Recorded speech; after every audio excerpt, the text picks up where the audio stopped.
Bonjour, Bonjour. à toutes et à tous. Donc je m'appelle Emmanuelle Cordeliani, je représente, l'association HF Égalité Culture Île-de-France, Hommes-Femmes Égalité Culture. Le mot Île-de-France, désigne la région parisienne, c'est-à-dire la région qui entoure la ville de Paris, avec Paris dedans. C'est important parce que, je vais vous expliquer, comment fonctionne notre association et puis dans un deuxième temps, je vais vous parler d'une de nos actions les plus importantes, qui sont les Journées du matrimoine, leur création et leur évolution. C'est important donc notre géolocalisation parce que, en fait, nous ne sommes pas tout seuls, en fait. Alors je vais partager mon écran. Hem Voilà, donc dans ce collectif, en fait, on regroupe 9 autres collectifs dans différentes régions de France.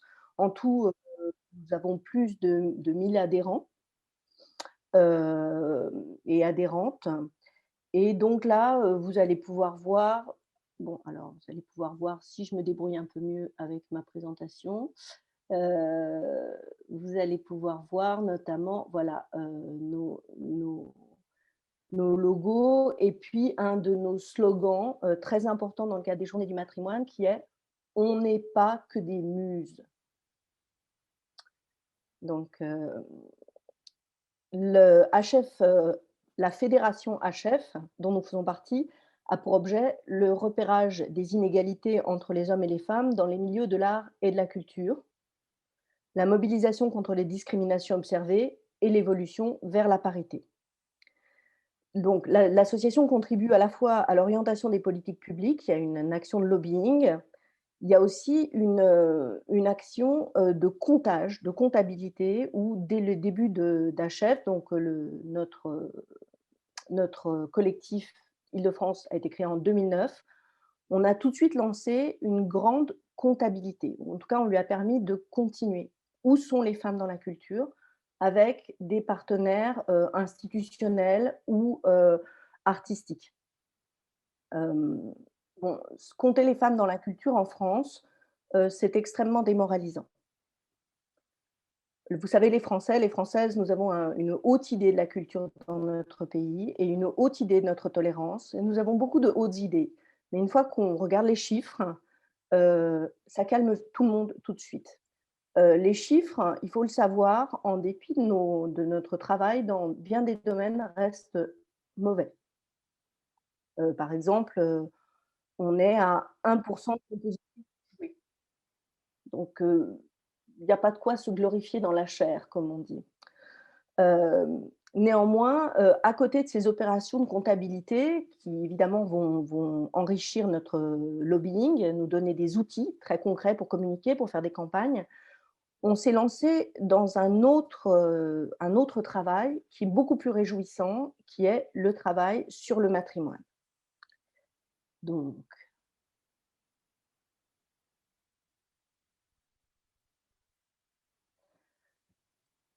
alors, vous voyez en illustration une petite bande dessinée qui a été faite par, une artiste française qui s'appelle Lorraine Lesbains. Elle l'a faite à l'issue d'une conférence donnée par HF. Hem Et la dame en noir dit: «Bon, ça commence à bien faire de retirer des mots de la langue française», et la dame en rouge dit: «Et de crier aux féminazis quand on veut les restaurer».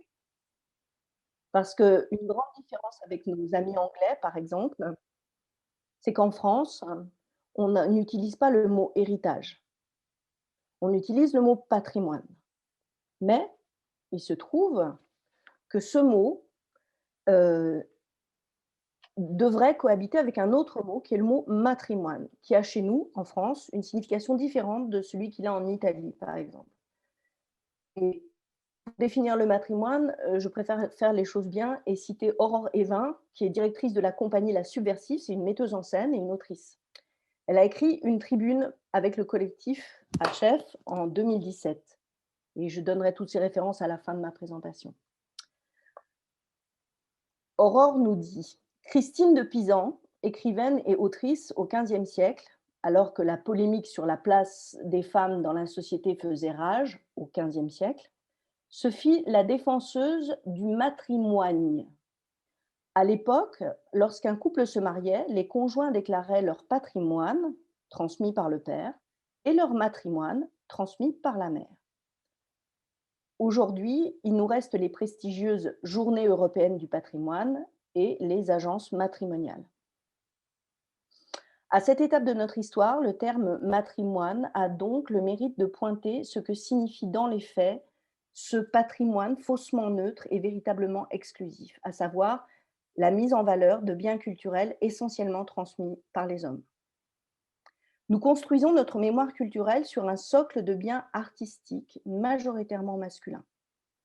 Nommer notre matrimoine, c'est permettre aux femmes comme aux hommes de se situer dans une filiation mixte, de pouvoir se reconnaître dans des modèles masculins et féminins. C'est former les jeunes générations à d'autres rôles sociaux et permettre l'émergence d'une scène artistique plus égalitaire. Constituer du matrimoine, c'est rappeler que non seulement les créatrices d'hier ont existé, ça, tout le monde est à peu près d'accord là-dessus, mais qu'elles ont eu du talent et que leur légitimité à être célébrée peut aider à légitimer celle d'aujourd'hui. On compte des centaines d'autrices dans l'histoire des arts et des lettres françaises et très peu sont connues, étudiées ou mises en scène. Pour donner un exemple, au XIXe siècle en France, seules 9 autrices ont publié sous leur nom propre, leur nom de femme. Toutes les autres ont utilisé des pseudonymes majoritairement masculins. Concrètement, les Journées du matrimoine, nous les organisons bénévolement dans toute la France, à l'occasion des Journées du patrimoine en septembre. Et évidemment, ce qu'on espère à terme, c'est que matrimoine plus patrimoine soit égal à notre héritage culturel. Donc, je vais vous parler des dernières auditions qui ont eu lieu. Donc, cette année, nous avons donné notre 6e édition. Nous allons donc vers la 7e.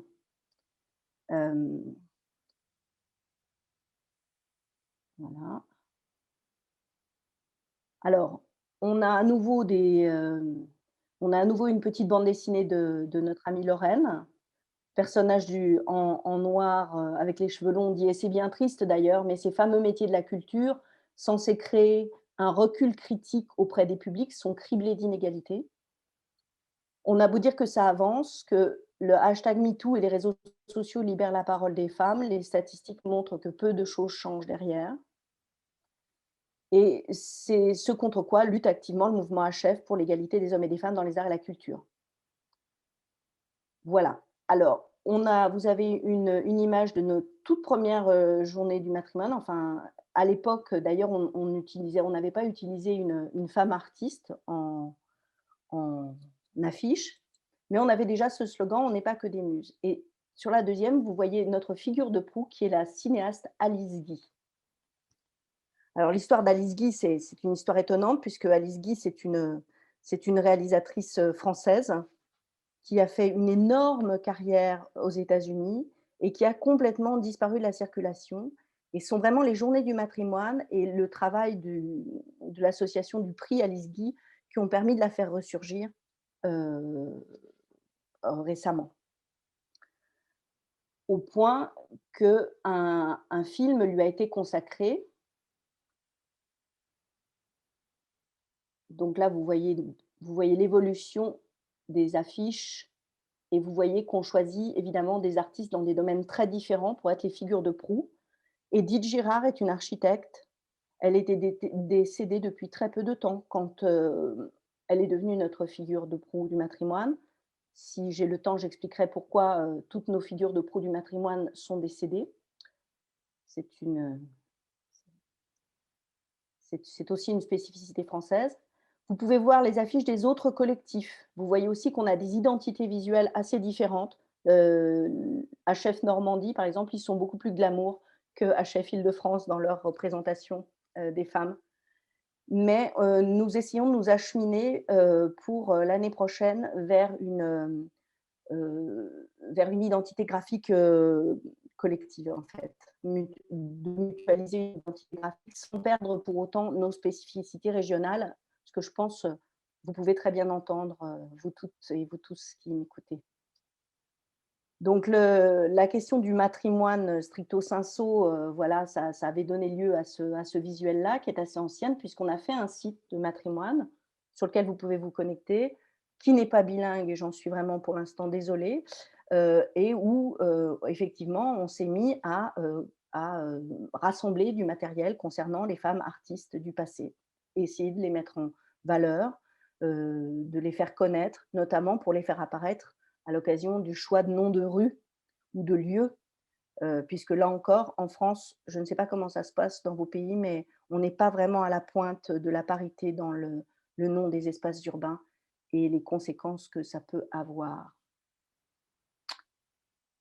Hem, il s'est passé quelque chose d'assez en 2020, c'est que la ville de Nantes a décidé d'associer, et c'est la ville de Nantes qui l'a fait, les Journées du patrimoine et les Journées du matrimoine. Vous voyez ici leur affiche et en fait, c'était une première. C'est-à-dire que nous n'y sommes pas arrivés pour l'instant à Paris. Nous ne désespérons pas, mais il y a une communication sur les Journées du patrimoine qui est faite par la ville et nous, on fait une communication sur les Journées du matrimoine. Mais la ville de Nantes a réussi à réunir ça. Il faut quand on a commencé la Journée du matrimoine, on était, régulièrement, conspués dans la presse, hein, par qui vraiment disaient: «Ce mot est ridicule, c'est une invention», ne voulant pas savoir que le mot effectivement existait dans la langue française, avait été au dictionnaire jusqu'à peu près au XVIIIe siècle et puis en avait été retiré comme bien d'autres mots, comme le mot autrice, qui est le voilà, pour la femme auteur. Mais cette année, cette année, c'est fini. Cette année, la presse a accepté ce mot et on a vu récemment un grand article, notamment dans le journal Historia, sur le matrimoine, avec en photo une de nos manifestations de HF Île-de-France au musée d'Orsay. C'est une grande victoire pour nous, parce que cette appropriation entraîne aussi de plus nombreuses manifestations qui ne sont pas organisées par nous. Et en fait, c'est ce qu'on souhaite, parce que nous sommes un collectif pauvre, en dépit de notre prestigieuse appartenance géographique. Et donc on ne peut pas prendre en charge, une organisation qui dépasserait, on va dire, une vingtaine d'événements au moment des Journées du matrimoine. Or, le mot Mm. est en train de faire son chemin, les pratiques aussi, grâce évidemment au travail notamment de l'historienne Éliane Viennot, dont les travaux nous ont, beaucoup inspirés, qui a beaucoup écrit aussi sur la Discúlpame, question du Manuel, langage inclusif. discúlpame, te queda un minuto de intervención para Et irnos voilà, donc justas. Gracias. je vais conclure, sur ces références, les références qui sont là, données par, Éliane Viennot. Vous voyez que pour nous, c'est une bataille où la langue est très importante. Hem et l'ironie du sort sur laquelle je conclurai, c'est que la grande cinéaste française dont je parlais, Alice Guy, c'est Jodie Foster, ce sont les Américains qui ont fait un biopic sur elle. Merci.